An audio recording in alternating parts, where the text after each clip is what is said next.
Title card. Up next, Ames Conference Board. Mayor, City Manager, and Ames Conference Board sitting on a curved dais. City Assessor Sherry Pleggy and Deputy City Assessor Kenneth Baker sit at the staff table. Well, good evening. I call the regular meeting of the Ames Conference Board for April 14th to order. Welcome, everybody. Good evening. We'll start off with roll call. Ames City Council, Present. Story County Board of Supervisors, Present here. Ames School District, Present. Gilbert School District, Nevada School District, Nevada School District, and United School District. Very good. All right. Has everyone had a chance to review the minutes from the February 24th meeting? And if so, are there any corrections? Hearing none, entertain a motion to approve the minutes from February 24th. And as a reminder, it needs to come from two different units, so either council, school board, and our county. Move approval. Thank you from city. Second. From school district, thank you. Those in favor of the motion, please say aye. Aye. Any opposed or abstaining? Motion carried. All right, we want item number 3. It's a public hearing on the Ames City Assessor's proposed budget for FY 2026-2027. Any comments, Sherry, that you wish to make? The only comment is that it was published on April 1st in the Ames Tribune, which is within the time frame of when it needed to be published. Okay. All right. Declare a public hearing on the Ames City Assessor's proposed budget for fiscal year 2026-2027 to be open. Is there anyone who wants to address the conference board on the proposed budget?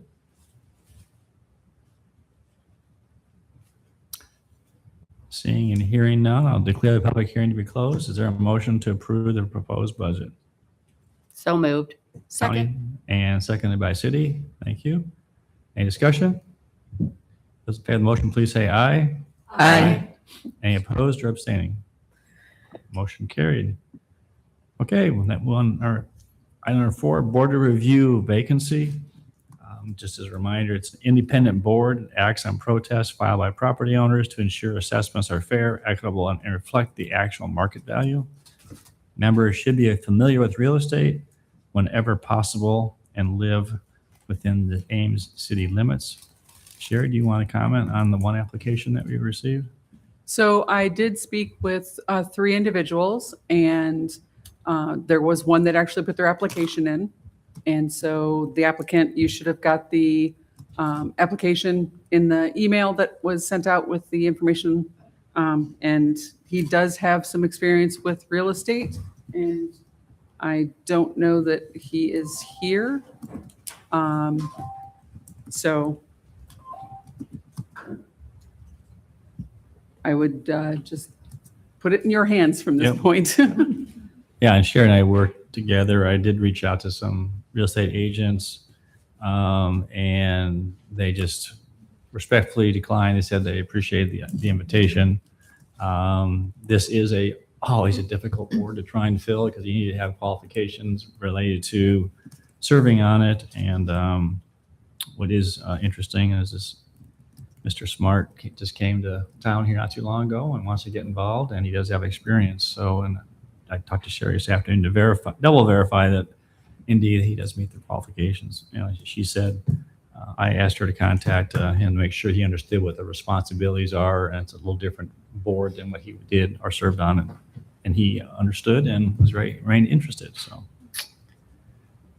any questions for Sherry or for me? All right, is there an interest in appointing Stephen Smart to the board of review for a 6-year term from January 1st, 2026 to December 31st, 2031? So moved. By city, Second. by school district, thank you. Those in favor of the motion, please say aye. Aye. Any opposed? Motion carried. And thank you for the timely motion. This allows Sherry to contact him and get some training scheduled before they meet in May. So. All right, number 5, term and appointment of the city assessor. maybe you can give us a little background on this, Sherry, and I can certainly add some color to it. But the Department of Revenue contacted you with the interesting question. So in order to be reappointed, I do have to have my continuing ed hours in. So I was just verifying with them that I did have my hours in so that when the time came, I could, of course, ask for reappointment, which I did say that I was interested in being reappointed at our last meeting. In the context of that discussion, it also came up that my certificate says I was due at the end of 26. Their records show 27, which is on the same cycle as other county assessors. City assessors sometimes are on a different cycle because of maybe when they became a city assessor's office, because it does have to be done by ordinance through the city, and you have to have at least 10,000 people in population in the city in order to have their own assessor. So in doing that, their records show 2027 as my end date. Mine shows 2026 on my certificate and my letter from the Department of Revenue. We researched this and found that there really wasn't a defined time in there, except for the original one was from 1948, and it was for a 4-year term. And 1948 is when the office was first established. County and city also, they were all established in 1948. The ordinance that we found in the research that we have done, we cannot find where it was ever changed to a 6-year term, which is what current law says. It's a 6-year appointment, not a 4-year appointment. So the Department of Revenue is requesting that the conference board request from the city council a updated ordinance to include it with a 6-year term instead of a 4-year term, should you decide to continue with the city assessor's office. And also to establish that the term would start on January 1 of 2027. And would be a 6-year term from that point. Correct. Going forward. Yeah. Sounds confusing. It was confusing doing the research, but the point is we want to get this cleaned up, and the Board of Review is willing to accept the December 31st, 2026, which is the end of the former assessor's 6-year term, because Sherry was actually filling the unexpired length of term. So if everyone is okay, to entertain a motion just to request City Council update or to consider updating the ordinance. It becomes City Council's decision, or just refer it to City Council, and we'll get this into the works. Is there a motion to that effect? I would move we refer this to City Council. Thank you. Is there a second? Second. Thank you. Those in favor of the motion, please say aye. Aye. Any opposed? Motion carried. All right. So as we just talked about, Sherry's term is up at the end of this year. We've been discussing a number of things here recently, and she has informed me that an assessor cannot be reappointed prior to 180 days from expiration of the current term. So that would be July 4th.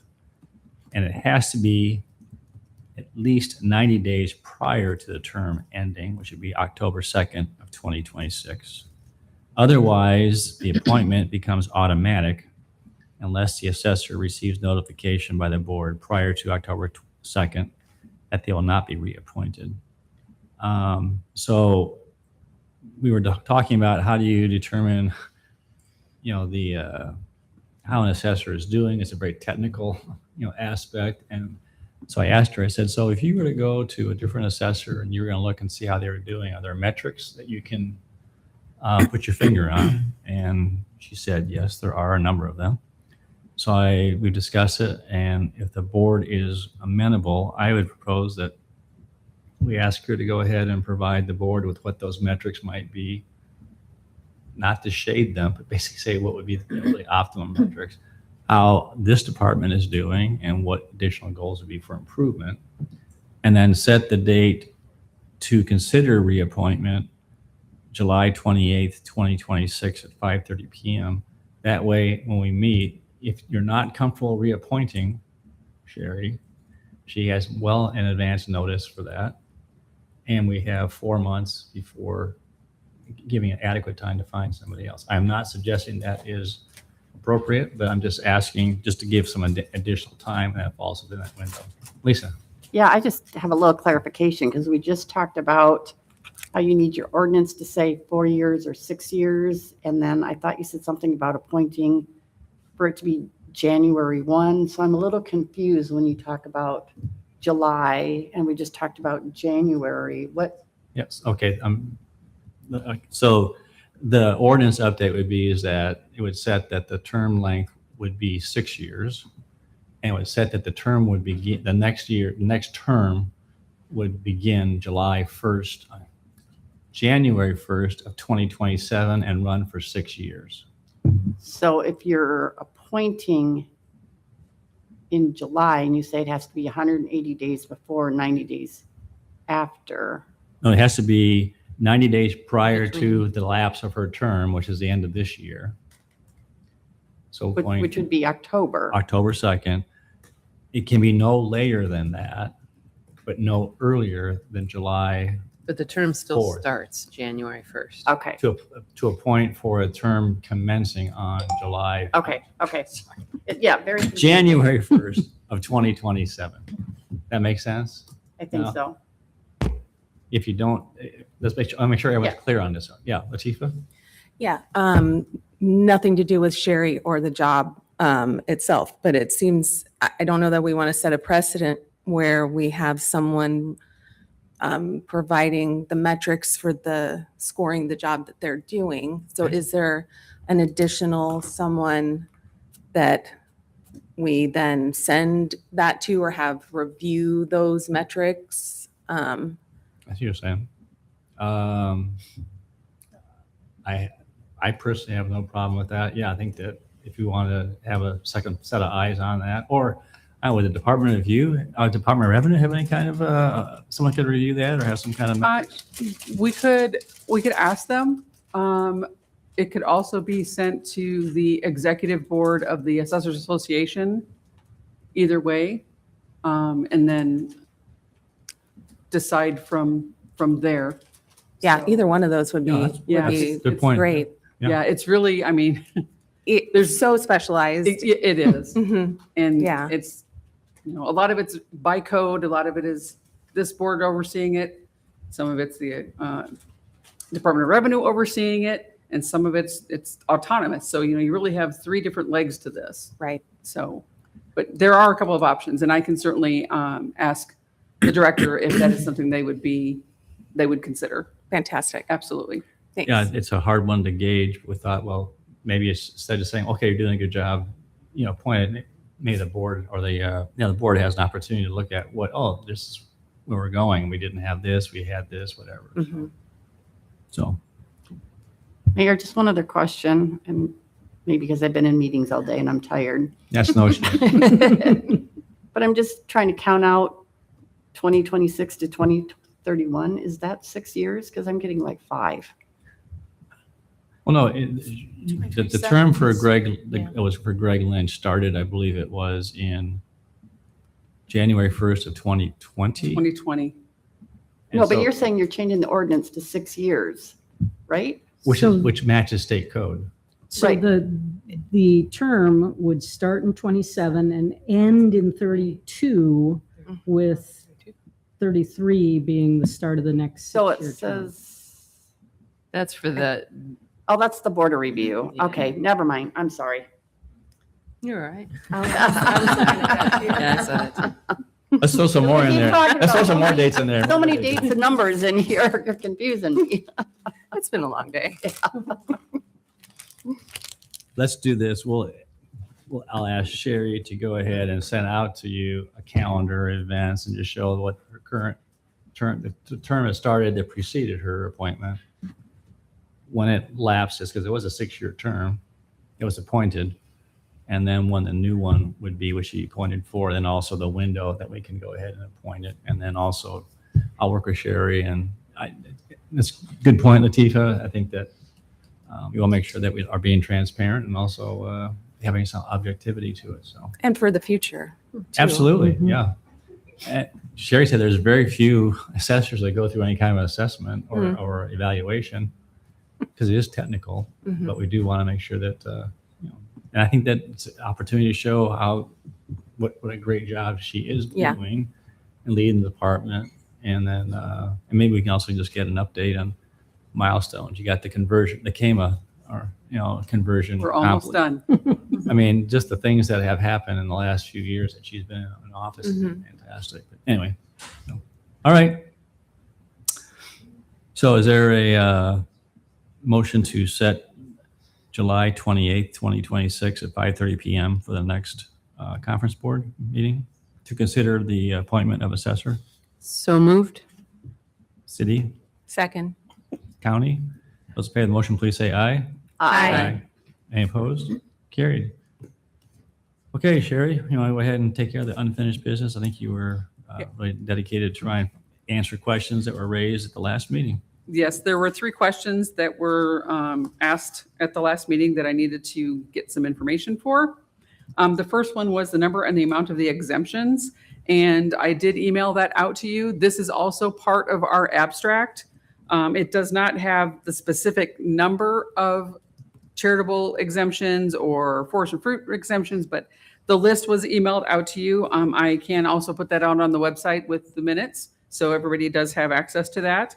But if you look at this, it does give you a breakdown of what type of exemption it was or credit, and then also the total number of parcels that are included and the exempt total amount.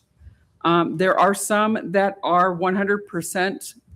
There are some that are a percentage, or there's a limit of what they can get for these different exemptions and credits. And then this list does not include any of the value that would be city, county, or ISU owned. Those are completely separate. That is, we have 939,354 total parcels that have some type of credit or exemption currently. And the amount that is exempted is $394,965,369. That is what the people would come in and actually apply for these credits and exemptions. We also have an additional 445 parcels that are either city, state, or ISU and school owned. Those parcels we do not have completely up to date yet. So I did not put a value on those because some of them are still looking at a zero value. If you went out and looked at the parcel, it could be a zero value. So we have not updated those at this time yet. So did anybody have any questions about the amount or the numbers? I didn't have any additional questions. I just wanted to tell you I really appreciated getting the information in responses. Sure. Yeah. It's And it very is part of the helpful. abstract as well. Mhm. It just may not be broke down quite like this. Okay, next item. Okay, the next one was the cost of appeals to the appellant and the appellee. We had a discussion during the time when we were talking about the appeals and the amount of appeals we had and the people that appeal every 2 years, such as, the big box stores. So I did give you some information about when they appeal, who is responsible for some of those costs. And just to point out 2 different sections, 441.37A does basically say the costs associated with appeals are paid by each party at the Board of Review and PAB level. In 441.17 5B, it does state where the court finds that the taxpayer has not listed the taxpayer's property as provided by law. So if they are not cooperating with us and not giving us the information we need, and in all hearings where the court decides a matter against the taxpayer, the cost shall be paid by the taxpayer. Otherwise, they are paid out of the assessment expense fund. So this kind of means if we win, they pay our expenses. If they win, we pay their expenses. So it isn't used very often, but it is a mechanism that we could possibly use. A lot of times it's just you pay for yours, I pay for mine. But with some of these that are getting to be very frequent, it's getting quite expensive to keep getting appraisals and everything and defending these. And also, if we are starting to win those cases, maybe we should look at that. And I think that that is definitely something that we need to make sure that whomever is representing us, if it's the city attorney's office that's representing the board of review, or if it is an outside counsel, to make sure that we are requesting that at the time that the decision is made through the court. Because we spend a lot of money to defend these, but it also saves a lot of tax dollars as well. Questions? All right, item 6C. And the last one is the Beacon website, the name search feature on that. And I did give you just a brief summary of what the current costs are, which is in the current budget. Those current costs are $9,800, and that is our portion that is split between the county and the city assessor's office. If we were to separate, the website cost would be $22,200 yearly, plus there would be a one-time setup fee, which is pretty minimal. I think it's like $1,000 to set that up and get it so that they are separate. So some of the reasons that I have found that other assessors and other conference boards look at to kind of look at this name search option. Assessments only use names to know who really the assessment notices and the tax statements need to go to be mailed to. It is not necessary to have a name to do an appeal because we really are looking at the property. We're not looking at the person. There are privacy laws also already in place, and there has been another one that has currently been submitted or filed with the legislators to preclude anyone from the actual legislators to be on that website. Just the possible litigation that could happen because somebody were to be on the list and it get out on the website inadvertently, somebody misses a sale or something, or we get a new update on the website and it wipes it out. So there are, other ways also to find these names. The treasurer site still has them. Iowa Land Records is available. You just need to have a sign in, and you can find about anything on Google. There are free options to find people through those other ways. Really, the only reason for a name search is the convenience to the public. Finding what people own, how long they've owned it. You can look at any record and you can still see all the information. People also use it to find an address to send a Christmas card. So it's a convenience for the public. It really, our office, it is not necessary to have them on the website for us to do our jobs, nor is it necessary to have it for appeals. And those are the two pieces that I am concerned with. So I would personally prefer not to have it out there, just simply because of the fact that that possible litigation is a real threat right now and privacy issues for people.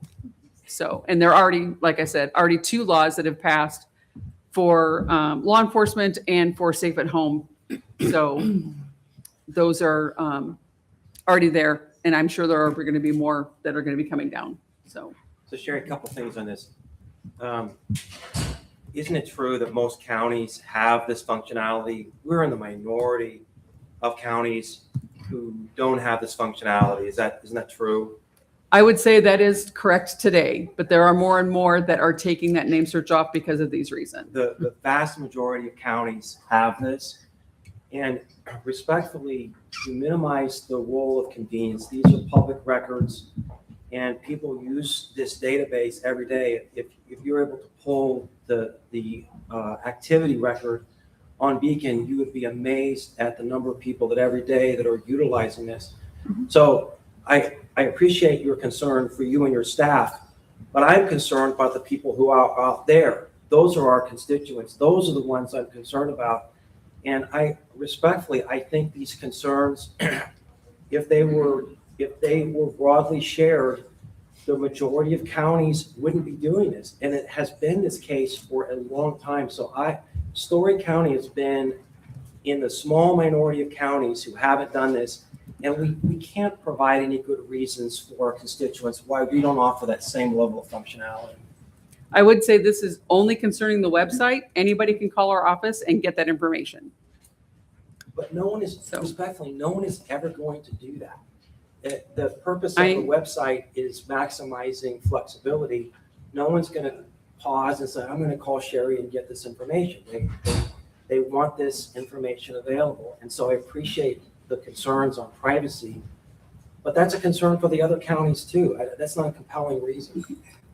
But it sounds like other counties are pulling back Yeah, from I'd like to offering see this. that data. Not to doubt you, but I had my staff check and count the counties, and Story was one of a small fraction of counties and that don't have this functionality. So could the county opt in for that option? If the county assessor chooses to do that, yes. Okay. But I have spoke with him and he is not going to do that. Okay. He does not want name search out there. So the option would be is that we have to pay the $22,200 instead of $9,800. So it'd be Correct. about $13,000 additional cost per year Correct. for that feature. Yes. I recognize the convenience that would come with being able to look that information up at your fingertips. However, if I were a law enforcement officer or a domestic abuse survivor and there was an error in the system or whatever, or anyone could just look up my information whenever they want, I'm being stalked. I think right there shows the value of having it not readily available. If someone wants it, they have a number of different options for being able to find it, maybe not at 2:00 in the morning. All right. So is there, let's give Sherry some direction options. I see one is directing her to accept her recommendation. That is to not opt into that. Option 2 is to go ahead and make a motion to go ahead and spend the extra money, and do that. Or the other option is there more information you want from Sherry before decisions made at the next board meeting? Well, I don't want to see us spend additional money to separate this from the county. I would just make the statement that our county assessor does not have legitimate reasons why our county is somehow at a disadvantage from most counties in Iowa. He's putting his own agenda ahead of the constituents that he purports to represent. So I would not make a motion to change this. Okay. So is there a motion to go ahead and just accept her recommendation? So moved.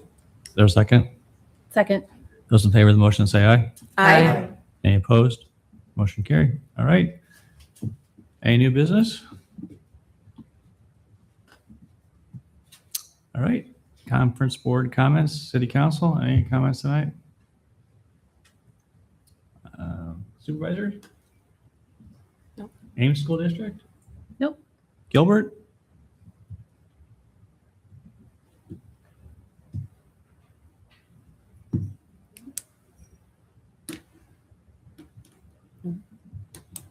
It is Gilbert, right? Josh, are you still there? No comments. All right, thank you. All right. Entertain motion to adjourn. So moved. Is there a second? All right, those in favor say aye. Aye. We are adjourned. Thank you. Thank you.